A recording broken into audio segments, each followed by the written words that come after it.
Hi.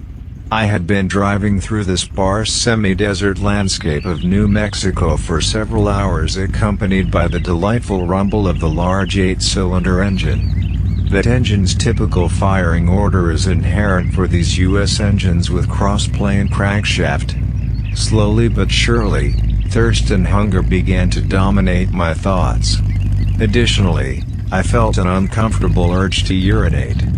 But then, in the distance, the outlines of a gas station appeared. Thank God. As I approached the gas station, I saw a woman sitting on a bench to the right, waving at me. Next to her, she had turned up the transistor radio so loud that I could hear the great country music through the open windows, whether I wanted to or not. As I neared the gas pumps, I saw a second woman, casually leaning against a phone booth. Your call cannot be completed as dialed. Please consult your directory and call again, or ask your operator for assistance. I kept the engine running and opened the car door because it was now absolutely imperative to find a restroom. Unfortunately, the gas station was out of order and the restrooms were locked, so I had to look for an alternative. I walked along the building, searching for a place where I could relieve myself relatively undisturbed. But I found nothing, so I hoped that I would at least find a suitable place behind the building. Eventually, I indeed found there a spot near an old amplifier stack. However, the stack was not at all amused.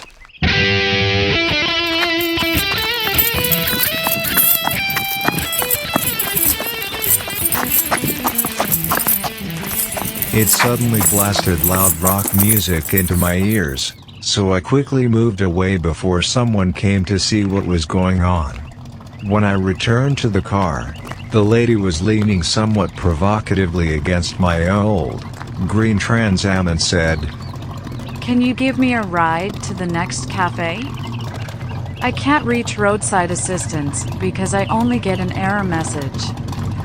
Suddenly, several red lights lit up in our sports car, and shortly after, it made unfamiliar noises.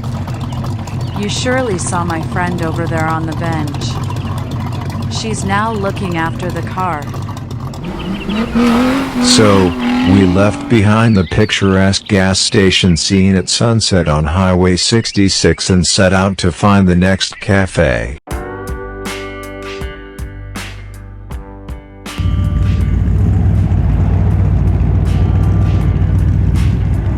On the way, we were surprised by a sandstorm, not uncommon in this area. Visibility was poor, and I had to drive slowly. As the road passed through an abandoned town, a desolate place, I was reminded of scenes from Sergio Leone westerns with Clint Eastwood.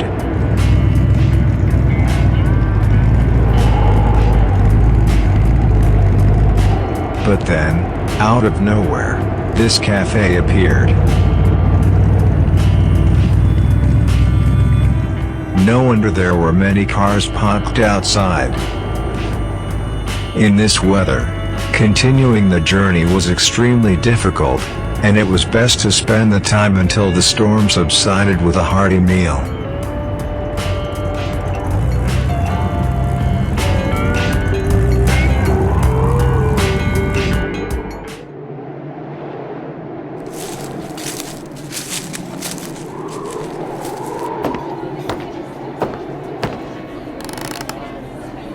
As I stepped through the door, scraps of music and conversations greeted me.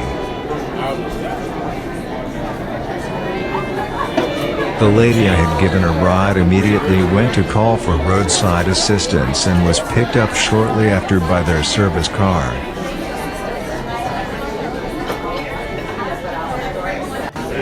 I settled in and spent several hours in this great refuge, eating and drinking coffee.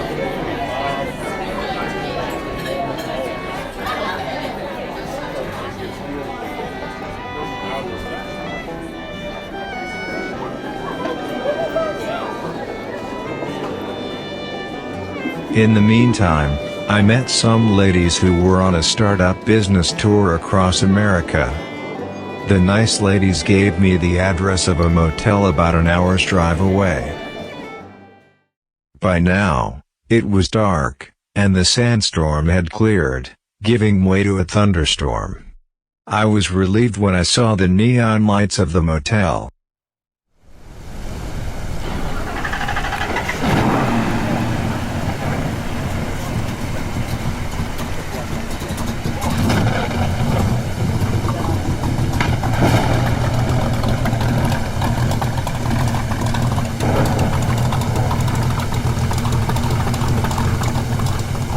The parking lot to the right of the highway entrance wasn't heavily occupied.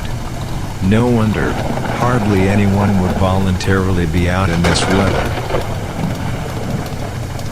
It was only on the second look that I realized the red Italian sports car belonged to the two women from the gas station. Wow, they made their way already to this place.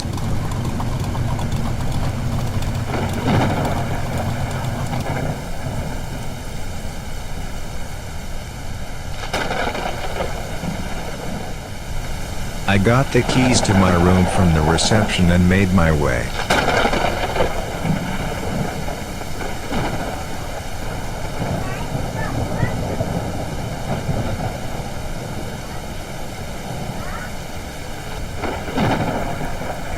I passed by some people who didn't seem bothered by the rain under the shelter of the surrounding veranda. But I just wanted to get to my room and take a shower.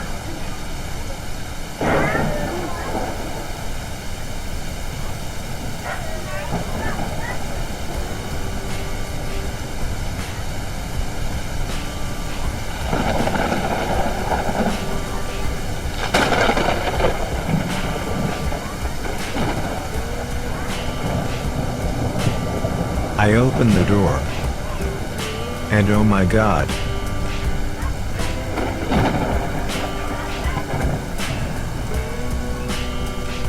The room was already occupied by the two ladies with the red sports car. We all got quite surprised because the ladies were lying on their beds in light clothing.